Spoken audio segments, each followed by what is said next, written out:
아까 37-1번까지 했었죠? 자, 38번 보시면 옳은 것은 했고 1번 국토교통부 장관은 중개 의뢰인 상호 간의 부동산 매매 등에 관한 정보의 공개와 유통을 촉진하고 공정한 부동산 거래 질서를 확립하기 위해서 정보망을 설치 운영할 자를 지정할 수 있다 그랬어요. 자, 어디가 틀린 겁니까? 중개 의뢰인 상호 간에 그러면 안 되고 개업 공인중개사 상호 간에 이렇게 해야 맞죠? 자, 2번입니다. 전국적으로 500명 이상, 2개 이상의 시군구에서 각 30명 이상의 개업 공인중개사가 가입비용 신청을 해야만 사업자로 지정받을 수 있다. 어디가 틀렸습니까? 2개 이상의 뭐요? 시도라고 하셔야 돼. 시도.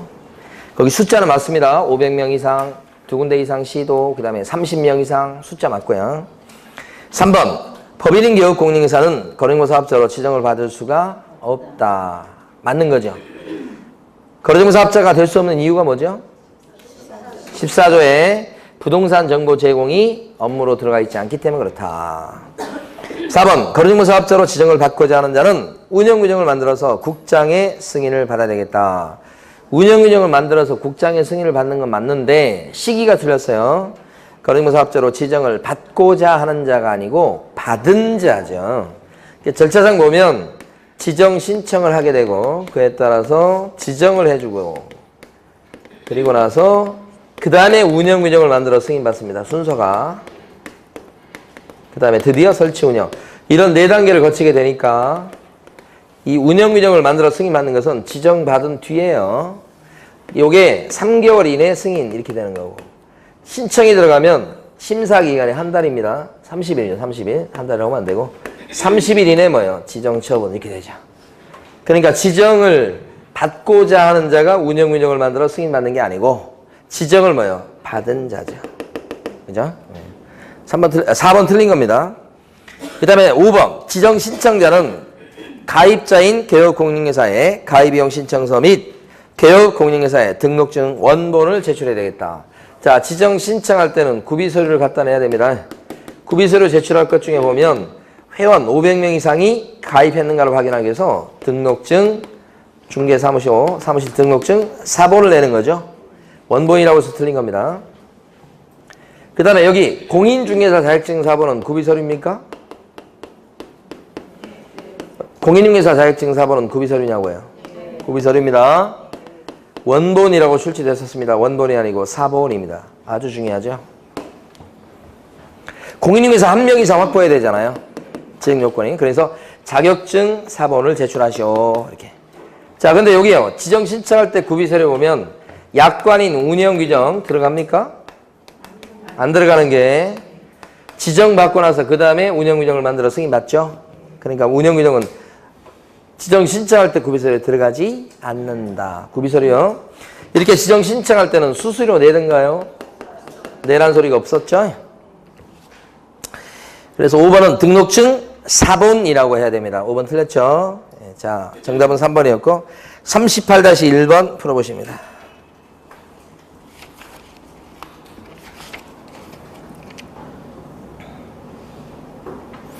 자, 정답은 몇 번일까요? 3번이고요. 1번이 틀린 이유는 의뢰인으로부터 의뢰받은 정보에 하나요. 그러면 안 되고 개업 공인중개사로부터 의뢰받은 정보에 하나요. 공개한다. 이렇게 하셔야 되고요. 2번 질문은 운영규정 승인. 이것은 30일이 아니고 3개월 내 승인 이렇게 돼야 되고요. 3번은 지정 신청할 때 운영규정은 구비서류에 안 들어가죠. 그래서 3번이 정답이고 4번은 거래가 되면 정보를 통해서 거래되면 거래된 사실을 즉각 사업자한테 통보하죠. 누가 통보해요? 개공이. 누구한테요? 사업자한테. 바뀌었죠, 그런데. 그래서 틀렸습니다. 사업자는 거래가 된 사실을 알 리가 없어요. 아는 사람은 누구죠? 개공. 그래서 개공이 사업자한테 그 집 나갔어요, 팔렸어요 이렇게 해서 통보하는 겁니다. 그 다음에 5번은 감독상 명령을 위반했습니다. 사업자가. 그랬을 때는 지정 취소 사유가 안 됩니다.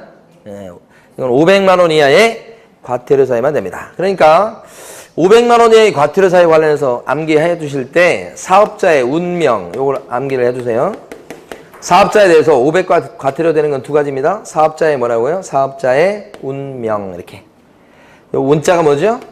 운영규정을 갖다 승인받을 건데 승인받지 아니했다 이런 거요. 운영근영을 갖다가 지켜야 될 건데 뭐예요? 위반했다 이런 거요. 그때는 지금 우리가 뭘 공부하고 있다고요? 500과. 500과 과태료 사유가 되는 건 두 개밖에 없어요. 사업자에 대해서는 사업자의 뭐예요? 운명 이렇게. 자, 그 다음에 명자는 뭐예요? 명령 등 위반이죠. 자, 운영근영을 승인받지 않았다, 위반했다. 그 다음에 명령을 위반했다. 이랬을 때가 뭐라고요? 500과. 사업자의 운명 500과요. 자, 그런데 여기 보면 사업자 운명과 관련해서 이걸 이제 여기 보면 요것이 이제 눈으로 생각하세요. 요쪽 왼쪽 여러분 입장에 봤을 때 오른쪽 눈이지. 오른쪽 눈에 여기 쌍꺼풀이 있어요. 이게 지정 취소예요. 쌍꺼풀 이쪽은 쌍꺼풀이 없어요. 한쪽에만 쌍꺼풀이 있다고. 오른쪽 눈에만. 예. 이 쌍꺼풀이 뭐예요? 지정 취소라고. 여기는 지정 취소 사유가 돼야 안 돼요. 굉장히 중요한 거야 이게. 쌍꺼풀이 양쪽 다 있냐 한쪽만 있냐 이거 중요하다고 이게. 저희 집사람이 수술해가지고 애를 낳았거든요. 첫째 애를 낳을 때 마취해서 깨어나면서 제일 먼저 했던 소리가 뭔지 아세요? 쌍꺼풀이 있냐고. 쌍꺼풀이 있는 걸 좋아한대. 쌍꺼풀이 있냐고 물어봤는데 제가 볼 때는 애기니까 보니까 없어. 그래서 없는 것 같은데 그러니까 굉장히 실망하는 표정이야. 그랬는데 제가 저 간호사가 들어오니까 간호사한테 또 물어보는 거야. 그럼 간호사는 이때 또 제가 봤을 때는 없는데. 근데 아기 때는 잘 안 보인다며 그게. 근데 간호사들은 알더라고. 있다고. 그러니까 이제 크면서 이제 쌍꺼풀이 생기더라고. 그때는 없는데. 근데 이제 한쪽 눈에만 쌍꺼풀이 있다고 이거 기억하시라고. 별 얘기를 다 하는 거예요. 기억하라고 지금. 요것은 500과 과태료만 되고 지정 취소사유가 안 되잖아. 5번 틀렸잖아 지금. 지정 취소라고 막 했잖아 지금. 쌍꺼풀이 없는데 쌍꺼풀이 있다고 거짓말했다고 5번이 XX. 자, 그 다음에 39번 풀어보시고. 이제 20초밖에 못 드리겠어요. 시간이 없어서. 39번이요. 풀어보시고. 20초.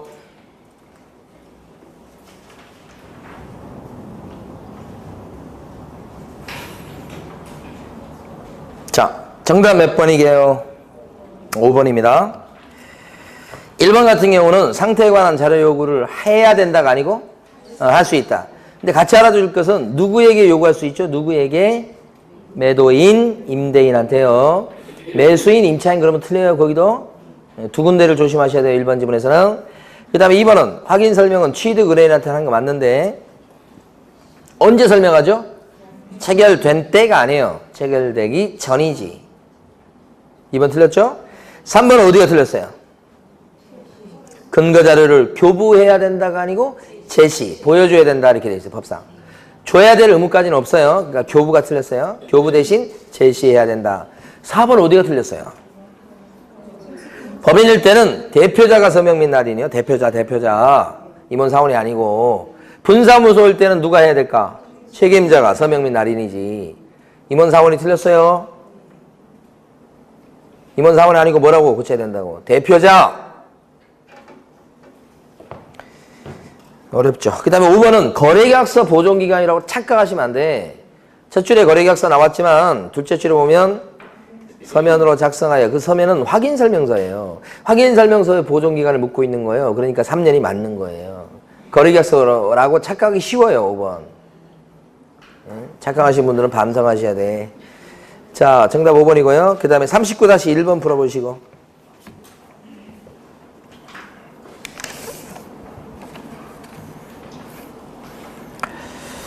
자, 정답은 몇 번이고요? 1번이라니요. 2번이 정답이에요. 1번은 보유 때문에 틀렸어요. A 또는 B, A 및 B 그러면 뒤에 거 주로 많이 틀리긴 해요. 그 다음에 2번은 권리, 확인 설명해야 될 권리 관계는 권리자에 관한 사항이 포함돼요. 권리자에 관한 사항이 뭐냐면요. 진정한 권리자 여부예요. 판례 입장입니다. 진정한 권리자 여부. 그러니까 권리자에 관한 사항이라고 시험에 나올 거예요. 진정한 권리자 이건 들먹거리도 아닐 거예요. 그건 다 맞춰버리니까. 3번은 뭐 때문에 틀렸고요? 제시할 근거 서류에 등기 권리증이나 그런 건 들어가지만 확인설명서는 절대 안 들어가죠. 그 확인설명서 때문에 틀렸어요. 다시 한번 강조해서 말씀드립니다. A, B, C, D, E 연결 막 나열하잖아요. 그러면 보물 찾아봐라 이 얘기하고 똑같은 거예요. 확인설명서 때문에 틀렸습니다. 근데 4번은요. 확인설명서 보존 안 하면 뭐예요? 업무정지지. 그러니까 요거 하실 때 확인설명서를 교부 안 했다, 날일 안 했다, 그 다음에 보존 안 했다 이렇게 두자 안 했다 이런 말이 나오잖아. 두자 두 글자씩. 그럼 뭐예요? 업무정지. 확인설명을 잘못했다는 얘기 나오면 설명을 부정하게 했다 이런 식으로 잘못 설명했다 이런 식으로 나오면 이게 500과지. 누구한테 하는 얘기죠 지금? 개공한테 하는 얘기죠. 이거 500 하시라고. 위에 건 500까지만 밑에는 업무정지. 소공이 그랬을 때 어떻게 되는가? 소공은 전부 다 뭐예요? 이거 자격정지입니다. 이거 500 하셔야 돼요. 자격정지. 소공이 확인설명서를 교부하거나 이것도 이제 알아두셔야 돼요. 최근 시험에서 이제 그런 거네요. 확인설명서를 소공이 안 줬다. 처벌 안 받아요. 소공이 확인설명서를 갖다가 3년간 보존할까 보존 안 했다. 그런 의무 자체가 없다니까 이게. 근데 그걸 내 이제 시험 문제에서. 자격정지 사유에서. 소공이 확인설명서를 3년간 보존 안 했습니다. 자격정지 사유입니까? 아니 그런 의무 자체가 없다니까. 소공이 확인설명서 안 줬대. 자격정지. X예요 그거. 자격정지 사유가 안 돼요. 그런 의무가 없으니까 유일하게 있는 건 뭐예요? 도장 안 찍었다예요. 도장 찍을 때. 그랬을 때가 뭐예요? 자격정지지. 자격정지 사유를 물을 때 이거 조심하셔야 돼. 유일하게 있는 건 요거 도장 안 찍었다. 요것만 법 위반이요. 자격정지. 다 자격정지라고 생각하시면 안 돼. 그래서 4번은 500과 관해고 자격정지, 업무정지고요. 그 다음에 5번은 설명하라고 되어 있지 않는 사항일지라도 잘못 설명했을 때는 책임져야 되죠. 책임지란 얘기를 돌려서 얘기하고 있어요. 선량한 관리자의 주의 의무에 위반된다. 그게 책임지란 얘기예요. 5번 틀렸죠? 자, 40번 풀어보시고.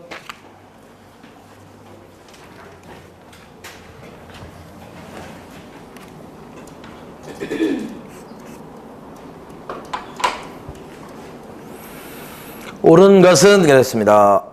정답은 1번이고요. 계약서는 꼭 서명으로 해야 됩니다. 2번은 권장해야 된다가 아니고 할 수 있다. 3번은요. 어떻게 틀렸을까요? 또 여러 개를 나열하고 있잖아요 지금. 자, 거래계약서의 필요기사항 맨날 시험에 내니까요. 암기해 두셔야 돼요. 자, 거래계약서 필요기사항 이렇게 얘기하면 이렇게 권인표 조교는 계약일에 인도 금덩어리를 받았다. 이렇게. 그리고 기타 약정사항까지 특약사항까지 들어갑니다. 권자가 뭐예요? 권리 이전의 내용. 인자가 인적사항. 표자가 물건의 표시. 조자가 조건기한이 있을 때 조건기한 정해놨을 때. 교자가 요게 시험에 그렇게 잘 나오죠. 확인설명서에 뭐요? 교부일자. 확인설명서 준 날짜요. 요게 시험에 제일 잘 나옵니다. 교부일자. 그 다음에 계약일은 별거 아니고, 그죠? 그 다음에 요게 뭐예요? 물건의 인도일시. 이산 날짜요. 금자가 뭐죠? 합의된 거래금액. 자, 중요한 것은 그 다음 거 계약금액이 여기 들어간다는 게 중요한 거예요. 계약금액. 이건 해약금 역할을 하게 되는데 요 계약금 얼마 거는지 이게 확실히 나와야 됩니다. 해약금 역할을 하게 되니까 그것 때문에 계약금 얼마 꼭 들어가야 됩니다. 그 다음에 그 지급일자 이렇게. 그리고 이제 기타 특약사항이요. 특약사항 중에 요게 이제 최근에 나오기 시작하는데 특약사항 중에 가장 대표적인 것이 담보 책임을 갖다가 면제하는 담보 책임을 면제하는 특약이 있죠. 그것도 특약사항이 들어갑니다. 담보 책임 면제 특약 이렇게. 이 빌라가 너무 오래됐지만 앞으로 이 빌라에 대해서 하자가 있어서 이렇게 수리비 같은 게 나오더라도 책임지지 않기로 한다. 그런 거 있잖아요. 네, 그런 게 담보 책임 면제 특약. 자, 그런 것들도 필요 기사항이 들어가죠. 거기 나와 있는 3번에 나와 있는 내용 중에 보수 여기 안 들어가잖아요. 안 들어가죠. 필요기사항에 조세 세금 안 들어가죠. 세금 안 들어가잖아요. 거래계약서 필요기사항에 예정금액 들어갑니까? 예정가? 예정금액이 아니고 뭐예요? 합의된 거래금액이에요. 여기는 예정금액 아니고 예정금액은 확인설명사항, 정보 공개할 내용, 확인설명서 기재사항 거기는 나와. 근데 거래계약서 필요기사항은 예정금액이 아니고 뭐예요? 거래금액 구별할 줄 아셔야 돼요. 자, 4번이 틀린 것은 서명 및 날인으로 고치셔야 되죠. 두 군데 다. 5번은요. 만약에 거짓 기재했다. 우리가 거자를 따서 암기한 거요. 거짓 기재했습니다. 그 다음에 이중계약서 작성했어요. 그랬을 때는 처벌받죠. 제재를 받죠. 개공이 그랬을 때는 어떤 제재 받죠? 절등치가 아니고 임등치. 소공이 다운계약서 쓰면요. 자격 정지란 제재를 받죠. 자, 그런데 어떤 경우에도 다운계약서나 업계약서를 쓴 것 때문에 징역을 살리거나 벌금을 물리거나 과태료 물리거나 그런 건 없잖아요. 없죠? 5번 틀린 이유 아시겠죠? 징역 벌금 없어요. 자, 정답 1번. 40-1번 풀어보시고.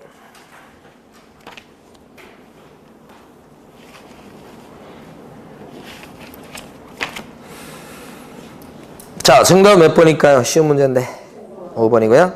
1번은, 자, 거래계약서는 표준서식을 꼭 써야 된다는 건 없죠? 그 전에 표준서식을 정해놓은 것도 없어요. 그렇죠?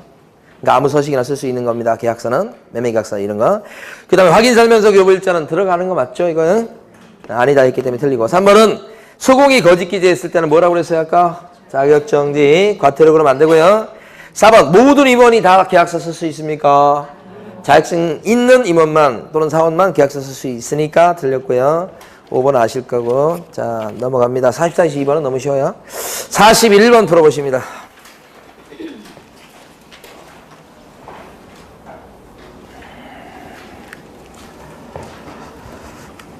자, 정답은 일단 몇 번일까요? 어려울 수 있는데. 2번요? 5번이 정답입니다.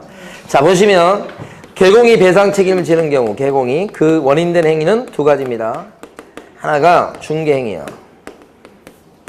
이 중개행위 하다가 사고 친 거죠. 그러니까 이때는 개업 공인교사한테 고의과실이 있는 거예요. 또 한 가지는 직접 사고 친 건 아니고 사무실을 다른 사람한테 맡겼다가 제공했다가 다른 사람이 사고 친 겁니다. 그러니까 이 경우는 사무실을 빌려주고 맡긴 건 사실이지만 직접적으로 잘못한 건 없는 케이스죠. 고의과실이 없는 케이스 두 가지. 근데 대부분 여기 들어가죠. 이 두 가지 원인된 행위 때문에 B라고 하는 거래 당사자가 재산상 손해 입었을 때 배상 책임지는 거예요. 재산상 손해. 그때 이제 B가 물어내셔 이렇게 배상 청구를 하게 되죠. 이렇게. 자, 그랬을 때 여기 원인된 행위는 이 중개행위다. 여기 대부분 이거보다는 대부분 이거예요. 중개행위다 그랬을 때 여기 들어가는 것은 사기친 것도 들어가고, 그 다음에 횡령한 것도 들어가고요. 그 다음에 계약 후에 잘못된 활동을 했을 때도 여기 들어가고요. 이렇게. 그 다음에 지금 5번 지문에 나와 있는 경매 알선행위도 여기 들어갑니다. 하여간 별거 다 들어갑니다. 이렇게. 다 들어가는데, 자, 동그라미 1번처럼 안 들어가는 게 있어요. 그게 뭐냐? 대토권 매매 알선행위예요. 대토권은요, 중개 대상물에 들어가지 않습니다. 그리고 대토권 매매는 불법입니다. 불법. 그걸 소개시켰는데 그 소개받아가지고 샀던 손님이 피해를 입은 거예요. 그랬을 때 배상 책임을 개공한테 지우는 게 맞느냐 이 말이죠. 개공이 잘못한 건 사실이지만 이 불법적 거래를 한 손님이 근본적으로 잘못돼 있다 이렇게 보는 거예요. 보호해줄 가치가 없다고 보는 거죠. 그래서 배상 책임을 져야 될 중개 행위는 대토권 매매 알선 행위는요. 들어갑니까? 안 들어간다 이 말이에요. 같이 판단해요. 이 사람 보호해줄 필요가 없다. 그 손님은 이런 뜻이에요. 그렇지만 가만히 보니까 부동산 사장님이 사기치거나 횡령하거나 경매하다가 잘못했거나 이건 이 사람이 피해 입었으니까 그건 책임을 지고 보호해줄 필요가 있죠. 그래서 이건 들어간다고 보는 거예요. 여기는. 그래서 중개 행위냐 아니냐를 판단할 때는 어떻게 판단하냐면 속마음을 가지고 판단하면 안 되고, 그죠? 진정으로 진짜 중개활동 하려고 그랬어? 그렇게 해가지고 판단하는 게 아니고 사회 통념에 따라서 어떻게 판단해요? 상식적으로 봤을 때 객관적으로 중개활동 하는 것처럼 보이기만 하면 책임지라고 하고 있다는 거예요. 판례 입장은. 그래서 1번은 대토권 매매 알선행위는 배상 책임을 져야 될 중개행위 안 들어간다는 거니까 틀렸고, 2번이 틀린 것은 여기서 보면 당사자가 입은 손해에 대해서 물어주게 돼 있으니까 당사자가 아닌 거기 제3자 들어가면 안 된다니까요. 그렇게 강조해서 말씀드렸잖아요. A 또는 B 이렇게 나오면 둘 다 맞는지 확인해 보셔야지. 당사자가 입은 손해니까 제3자가 입은 손해는 물어주지 않습니다. 2번에 아까 답이라고 그런 사람이 있었어요. 누군지 모르겠지만. 그 다음에 3번은 진정으로 아니죠. 사회통념에 따라 객관적으로. 4번 개공은요. 요 개공 있잖아요. 개공은 전손해에 대해서 물어줄 책임이 있죠. 그런데 개업공인인계사가 돈이 없을 때를 대비해서 보증 설정하도록 돼 있죠. 그래서 보증기관이 존재하잖아요. 응? 보증기관은 어떻게 해? 자기가 책임지겠다고 약속한 금액까지는 지급해야 될 거 아니에요. 그게 설정 금액 범위 내에서 책임지게 된다. 이렇게 되니까 이 개공은 보증 설정을 했든 안 했든 얼마 했든 관계없이 전손해를 물어줘야 돼. 근데 보증기관은요. 여기서만 물어주는 거예요. 4번도 틀렸죠? 전손해요. 5번은 경매 알선행위도 어디 들어가요? 배상 책임을 져야 될 중개행위 들어간다. 암기해버리세요. 암기. 이해하려고 하면 힘들어요. 그러니까 다 들어간다고 생각하시면 돼. 자, 41-1번 풀어보세요.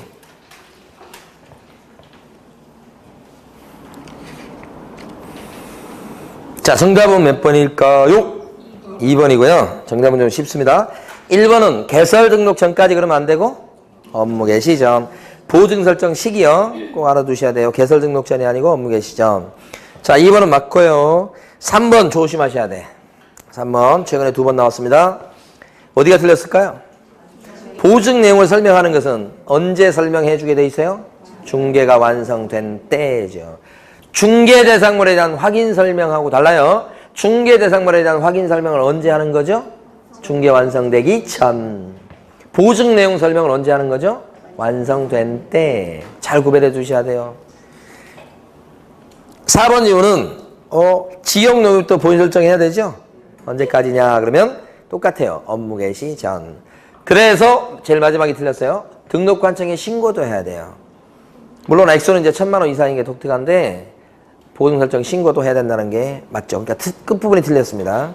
그 다음 5번 자주 나와요. 기간이 끝나서 갱신할 때는 이건 사고 터진 게 아니잖아요. 그냥 무사히 지나간 거지. 그때는 기간 만료일까지 갱신이고 사고 터진 경우는 그래서 보증기관에서 손해배상금이 지급됐을 때는요. 사고 터진 경우는 지급된 때부터 15일 내에. 그죠? 사고 터졌을 때는 사고 안 터지고 그냥 기간이 쑥 지났다 그러면 기간 만료일까지. 그거 두 개 구별하시고요. 42번 풀어보시고.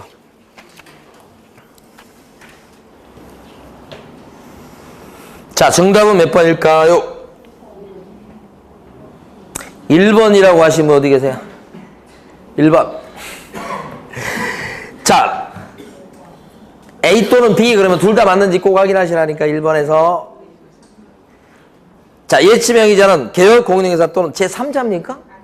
아니요. 대통령령으로 정하는 자예요. 그 대통령령으로 정하는 자가 6명 있는 거죠. 예치명의자가 주인공이에요. 자, 예치명의자. 이 제도의 핵심은 예치제도입니다. 묻어놓자고 하는 제도입니다. 그때 거기서 주인공이 예치명의자입니다. 예치명의자는 어떤 사람이 될 수 있을까? 매년 시험에 나오잖아요. 자, 일단 개공이 될 수 있고 그 다음에 대통령령으로 정하는 사람이 될 수 있어요. 거기에는 구체적으로 은, 공, 신, 보, 채, 전 이렇게 되는 거예요. 은행, 공제사업자, 신탁업자, 보험회사, 채신관서, 우체국, 전문회사, 개공까지 총 7명이지. 옛날 조문에서 이게 개업공인인계사 또는 제3자 명의로 옛날 조문이에요. 옛날 조문. 그래서 낸 거예요. 제3자가 어떻게 바뀌었어요? 대통령령으로 정하는 사람 딱 한정돼 있다고. 옛날은 다 될 수 있었잖아요. 제3자가. 근데 아니라고 이제는 딱 정해졌다고. 그래서 이제 당사자 같은 경우, 매도인, 매수인 같은 경우 될 수가 없잖아요. 자, 소공은 예치명의자가 될 수 있을까요? 조심하셔야 돼. 될 수 없어요. 기존의 기출문제는 뭐 변호사 이런 것들이 나와서 변호사 될 수 없잖아요.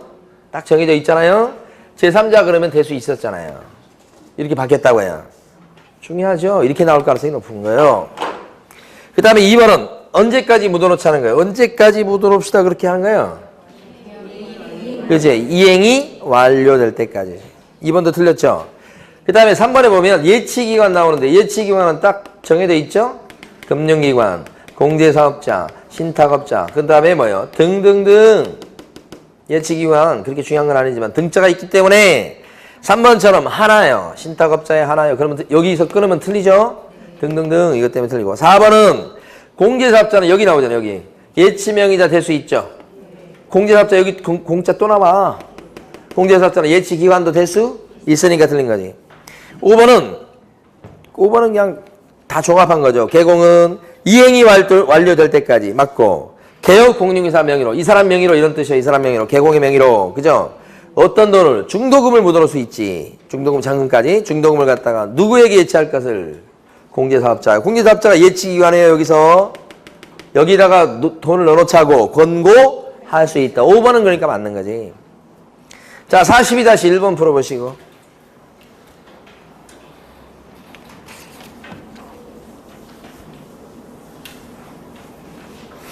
자, 정답은 몇 번일까요?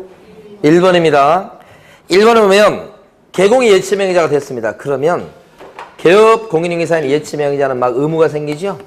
의무 중에 대표적인 것이 일단 별도의 계좌를 만들고요. 그 돈은 함부로 꺼냈으면 안 된다. 꺼냈을 때를 대비해서 보증 설정도 하게 하죠. 보증 설정을 얼마만큼 해야 돼요? 그러면 예치해놓은 금액만큼 설정해야 됩니다. 이렇게 되고 이런 의무가 있는데 이걸 안 지키면 그때는 제재를 받겠죠.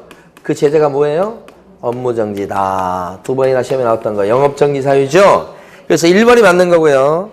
2번은 분리하여 관리할 수 있다가 아니고 분리하여 관리될 수 있도록 하여야 한다는 의무죠. 의무. 관리할 수 있다가 드렸습니다. 2번. 3번은요. 보증 설정하는데 그 설정 금액이 얼마예요? 법인인 개업 공인중개사 일지라도 획일적으로 2억 이상이 아니죠. 얼마만큼 설정해야 됩니까? 예치금액만큼. 예치금액 2억 이상이 틀렸죠. 그 다음에 이제 사전수령 제도가 있죠. 미리 돈을 빼오는 제도죠. 미리 돈을 빼오려면 뭐가 필요합니까? 그러면 보증서가 필요해요. 그런 거잖아요. 이 보증서는 자 누가 발행하는 보증서입니까? 금융기관하고 그 다음에 보증보험회사가 발행하는 보증서죠. 이러한 보증서를 누구한테 갖다 주어야 미리 돈을 빼올 수 있나요? 예치 명의자한테 갖다 줘야 빼올 수 있는 거 아니에요? 네, 그러니까 4번 지문에서는 매수인에게 교부한다 그러면 안 돼요. 매수인 아니고 누구요? 예치 명의자. 매수인에도 틀리지만 예치 기관한테 교부한다. 예치 기관 그래도 틀립니다. 뭐가 맞는 거요? 예치 명의자가 맞는 거 주의하셔야 되고. 그 다음에 5번 지문은 반환채무 이행 보장과 관련된 실비. 반환채무 이행 보장과 관련해서 예치 명의자인 개공이 쓴 실비는 누구한테 내놓으라고 할 수 있다. 매수인처럼 취득 의뢰인한테 내놓으라고 할 수 있죠. 권리관계를 파악하면서 등기부 열람비용 같은 거 썼을 때는 누구한테 내놓으라고 할 수 있다. 매도인 같은 이전 의뢰인 8년 사람한테 내놓으라고 할 수 있죠. 그래서 권량이 그죠? 반쯤 취했다. 꼭 암기하시라고 그랬어요. 권량이 반쯤 취했다. 이런 건 여지없이 맞춰야 됩니다. 권리관계는 누구한테? 이전 의뢰인. 반환채무 이행보장은 5번 지문 누구한테요? 취득 의뢰인. 5번 맞습니까? 틀렸잖아요. 매도 또는 임대 의뢰인 그러면 안 되고 뭐라고 고쳐야 돼? 매수 또는 임차 의뢰인 등에게 청구한다 이렇게 하셔야지. 5번도 틀렸죠? 정답 1번. 43번 골라보시고 금쟁입니다.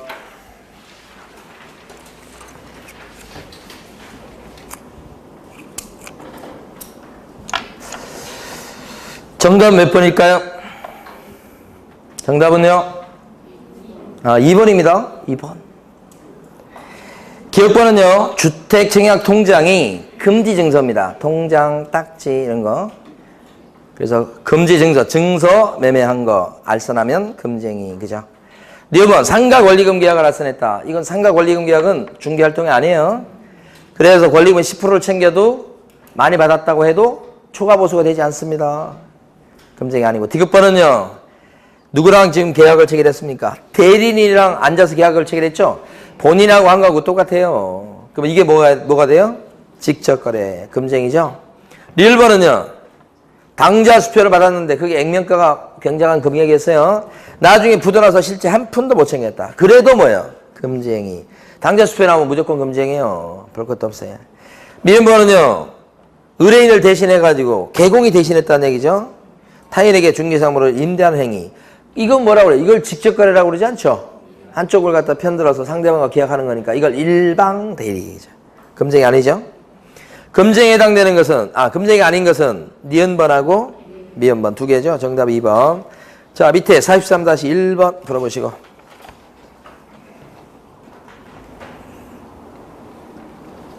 정답 몇 번입니까? 5번입니다. 1번은 분양대행 나오면요. 이것은 중개가 아니에요. 분양대행이. 알선이 중개죠. 알선하는 게. 그러니까 이건 중개가 아니기 때문에 법정 상한선이 없죠. 많이 챙겨도 0.9% 초과해서 챙겨도 안 걸려요. 그 다음에 2번은 요구만 했지 받은 건 없잖아요. 그러면 안 걸리지. 금쟁이 아니고. 3번은요. 2번이나 3번이나 똑같은 취지입니다. 순가 중개를 체결했다는 것은 약속을 한 거지. 많이 받아도 괜찮다고. 받기로 약속했는데 현실적으로는 뭐예요? 한도를 지켰죠? 그러면 금쟁이 안 돼요. 만약에 순가 중개를 체결했는데 더 나가서 진짜 법정 한도를 초과해서 챙겼다. 그러면 금쟁이. 그죠? 4번 같은 경우는 중간에 다른 계공이 껴있죠? 괜찮아요, 그러면. 그게 4번입니다. 이 판례 잘 나오죠? 5번은 전매 차익이 안 생겼지만 어떤 행위예요? 투기. 조장행위죠? 투기 조장행위의 가장 대표적인 게 바로 뭐예요? 미등기, 전매, 알선. 또 한 가지는요. 지금 현재 실무상으로 봤을 때 제일 투기 조장행위 중에 제일 많이 저지르고 있는 게 뭐냐면 분양권인데 전매 제한을 받고 있는 분양권을 알선해 주는 거예요. 전매 제한 붙여지잖아요. 6개월이든 뭐 1년이든 2년이든 간에 전매 제한이 붙어 있는 전매 제한을 받는 아파트 분양권을 알선했다. 그러면 뭐예요? 투기 조장행위. 근데 투기 조장행위가 이제 우리 지금까지 시험에서는 미등기 전매 알선, 전매 차익이 안 생겨도 미등기 전매 알선하면 투기 조장행위다. 그게 제일 많이 나온 거예요. 판례도 있고. 근데 실무적으로 봤을 때는 전매 제한을 받는 아파트 분양권을 전매하게끔 알선했다가 제일 많은 거예요. 그게 뭐가 돼요? 투기 조장행위. 자, 44번 풀어보십니다. 교육이네요. 그렇죠? 교육 풀어보시고.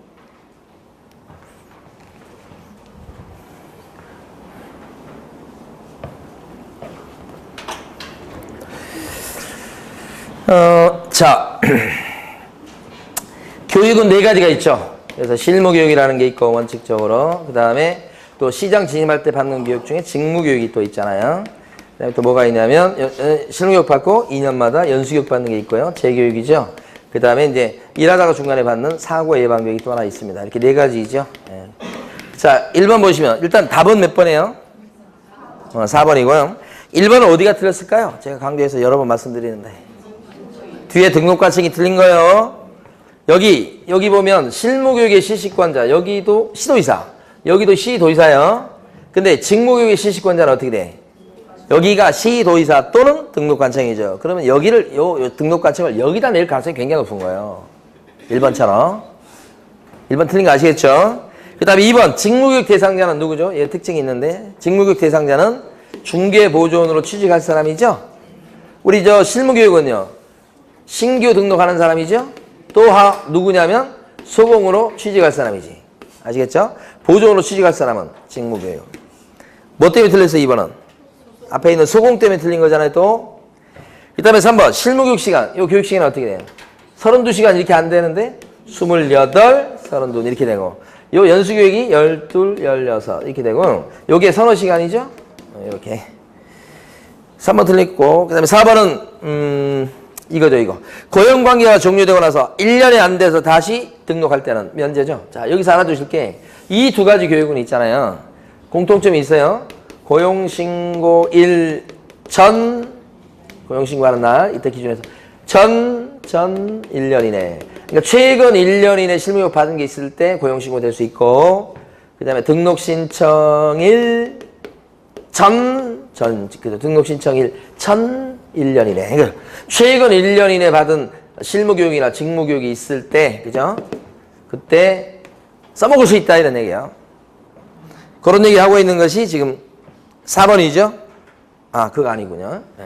요거 있고, 그 다음에 뭐냐면 두 번째는 만약에 폐업을 했어요. 두 번째는 아니면 고용관계가 종료됐어요. 잘렸어요. 관뒀어요.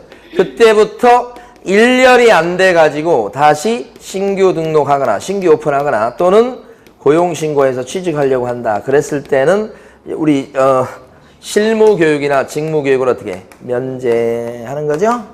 최근 1년 이내 받은 실무교육과 직무교육을 써먹을 수 있다. 이거. 근데 관두고 나서 1년이 안 돼서 다시 차리거나 취직하고 그랬을 때는 면제시킨다. 4번에 요거죠, 지금 밑에 거. 예. 2가지가 공통점이라고요. 예. 그 다음에 5번 지원은 요게 연수교육은 2년마다 받게 돼 있죠? 그죠? 그래서 사전 통지하는 제도가 있어요. 2년이 되기 2개월 전까지는 통지하시오. 누가 통지합니까, 근데? 시도지사가 통지하는 겁니다. 왜요? 연수교육 실시권자가 누구니까? 시도지사. 등록관청이 통지한다고 하면 안 돼요. 앞에 등록관청이 틀린 겁니다. 굉장히 어려운 겁니다, 5번. 예. 등록관청 찾기 쉽지 않죠. 자, 밑에 44-1번 풀어보시고. 자, 박스 문제이긴 한데, 자, 여기 일단 답은 몇 번일까요? 1번입니다. 제일 마지막에 있는 선호 시간만 맞았죠? 첫 번째는 요거 꼭 알아두세요.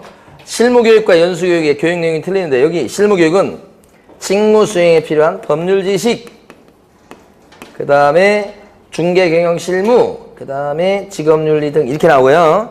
연수교육은 뭐죠? 법이나 제도의 변경사항, 그리고 중개 경영 실무, 그리고 직업윤리 등 그래요. 그러니까 요게 차이 나는 거죠. 바꿀 겁니다, 출제할 때. 유력합니다, 출제가. 그 다음에 이제 두 번째 것은 요 지침 만드는 거. 여기 나와 있는 실무교육, 그 다음에 연수교육, 그 다음에 직무교육. 요 지침을 만드는 사람은 누구죠? 국장입니다. 이건 아니고. 자, 그 다음에 3번은 며칠 전까지 통제하죠? 그거? 10일 전입니다. 사고 예방 교육은요, 10일 전까지 통지하거나 또는 뭐예요? 공고할 수도 있어요. 여기 나와 있는 연수교육은 2개월 전까지 뭐만 합니까? 개별 통지만 합니다. 다시 한번. 연수교육은 개별 통지만 허용돼요. 공고 못 합니다. 이거 안 받으면 500과잖아요. 그렇기 때문에 이건 개별 통지만 무조건 합니다. 근데 여기요, 요 사고 예방 교육은 할 수도 있고 안 할 수도 있고 받아야 될 의무가 없잖아요. 그러니까 어떻게 할 수도 있냐면 공고 때리고 끝날 수도 있어요. 아니면 뭐요? 통지할 수도 있고. 근데 이제 중요한 건 며칠 전까지요? 10일 전까지 이렇게 되는 거죠. 그리고 꼭 알아주실 게 사고 예방 교육 옆에 크게 써주세요. 사고 예방 교육 옆에다가 교육비 지원. 응? 그래서 교육비 보태주는 게 있다고 나라에서 교육비 지원 여기에만 있어요. 교육비 지원은 어디에만 있다고요? 사고 예방 교육만. 왜냐면 이렇게 해서 사고가 안 나야지만 국민들이 보호되는 거예요. 그죠? 국민을 위해서 돈을 쓰는 겁니다. 세금 갖고. 자, 무슨 용어 중에 정말 적절치 않은 용어 중에 하나가 세금 퍼주기, 이 용어가 적절치 않은 거예요. 세금을 걷어서 어떻게 하는 거예요? 그거 쓰라고 지금 세금 걷는 겁니다. 세금 걷어가지고 그 국가가 그걸 돈을 가만 갖고 있어가지고 이자 놀이 하라는 얘기 아니에요. 세금을 걷어서 팡팡 써야 돼요. 그게 다시 국민한테 오는 거잖아, 이게. 그걸 세금을 갖다 그렇게 퍼주기라고 하면 잘못된 이미지를 씌우는 거죠. 그래서 쓸 때 써야 된다. 이런 데 쓰는 거예요, 이런 데. 예? 자, 그 다음에요. 그러니까 10일 전까지고. 그 다음에 네 번째는 요게 2년마다 받는 건 무슨 교육이야? 그렇죠. 연수교육입니다. 직무교육으로 용어를 바꿨죠? 시험에서 제일 잘 내는 방법이 실무교육, 직무교육, 연수교육 용어를 바꾸는 거예요. 용어를 막. 그래서 틀리긴 해요. 자, 정답 1번이고요. 그 다음에 45번 풀어보시고.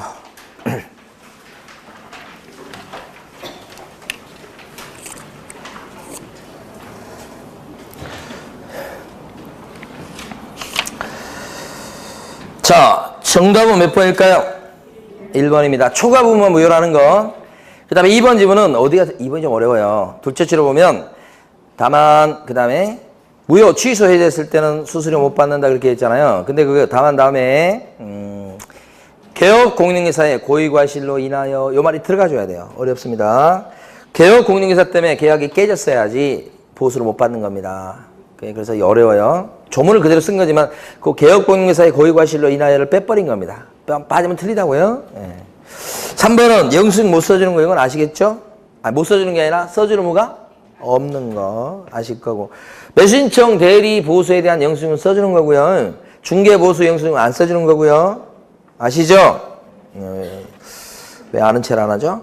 그 다음에 4번은 반환채무 이행 보장은요, 누구에게 청구할 수 있다? 매수인, 임차인 같은 취득을 해 있죠. 그 다음에 5번 보수 지급 시기에 대해서 약정이 없을 때는 언제 지급하는 거다? 거래계약 체결이 완료된 날이 아니고 거래대금의 지급이 완료된 날. 이렇게 틀리게 나올 때가 됐습니다. 대비하셔야 돼요. 자, 정답은 1번이었고 45-1번 풀어보시고.